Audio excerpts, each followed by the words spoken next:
Méditation de la communauté des disciples du Christ vivant en ce vendredi de la 26e semaine du temps ordinaire, année liturgique C.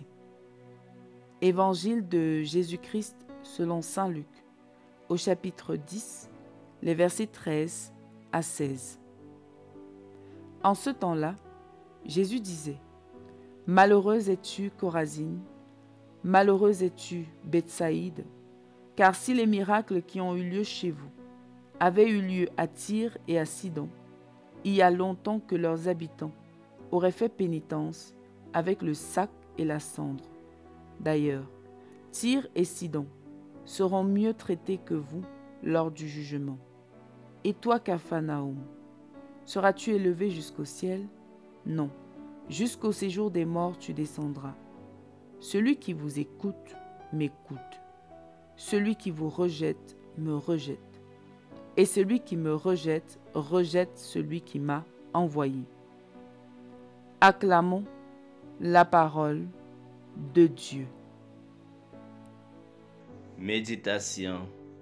Bien-aimés dans le Seigneur, rendons grâce au Seigneur pour ce nouveau jour que sa bonté nous donne. Demandons la grâce d'être attentifs aux signes de sa présence parmi nous et à y répondre par la conversion de notre cœur. En effet, l'évangile de ce jour nous bouscule. Jésus, d'ordinaire patient, compatissant, se montre ici sévère, presque indigné. Malheureuse es-tu, Chorazine. Malheureuse es-tu, Bethsaïde.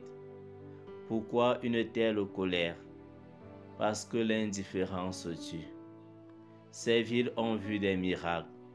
Elles ont entendu la parole vivante. Elles ont eu Dieu au milieu d'elles. Et elles n'ont pas bougé. Pas de conversion. Pas de transformation.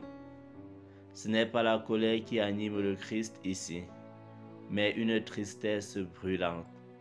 Une tristesse d'avoir tant donné, tant offert, sans recevoir un retour, ne serait-ce qu'un mouvement du cœur. Ces deux villes ont vu de leurs propres yeux ce que tant d'autres auraient rêvé contempler. Les miracles du Fils de Dieu, les guérisons, les paroles de feu, les gestes d'amour. Et pourtant, elles n'ont pas changé. Elles sont restées immobiles. Le problème n'est pas un manque de signes, mais un manque de réponse. Et c'est là que ce texte nous rejoint de manière tranchante. Nous qui avons les évangiles en accès libre, qui recevons chaque jour les grâces innombrables, la parole de Dieu, les sacrements, la communion fraternelle, les appels intérieurs, les pardons reçus, les miracles distraits du quotidien, et pourtant notre cœur ne change pas. On prie, on communie, on écoute, on lit, mais parfois sans impact réel sur nos choix, nos comportements, nos conversions profondes. C'est là le piège du déjà acquis, du je connais, du je suis pratiquant, mais le cœur est absent. Cette page de l'Évangile est une alarme spirituelle. Jésus nous rappelle que voir des miracles ne suffit pas si le cœur reste fermé. Nous attendons souvent de Dieu qu'il se manifeste encore et encore, mais lui attend surtout que nous le répondions. J'en ai la certitude. Une foi sans conversion devient une illusion religieuse. La vraie foi, celle que le Christ attend, ce n'est pas une adhésion extérieure, mais une transformation intérieure. Elle implique de se laisser bouleverser, déranger, déstabiliser même par l'Évangile. Et cela, pas une fois dans la vie, mais chaque jour. Prions. Seigneur Jésus, tu m'as tant donné, et pourtant je reste souvent sourd à ta voix. Guéris-moi de l'indifférence. Réveille en moi la soif de conversion. Rends mon cœur capable de répondre chaque jour et de nourrir les grâces que tu sèmes dans ma vie. Amen. Intercession. Seigneur, nous te confions tous ceux dont la foi s'est refroidie.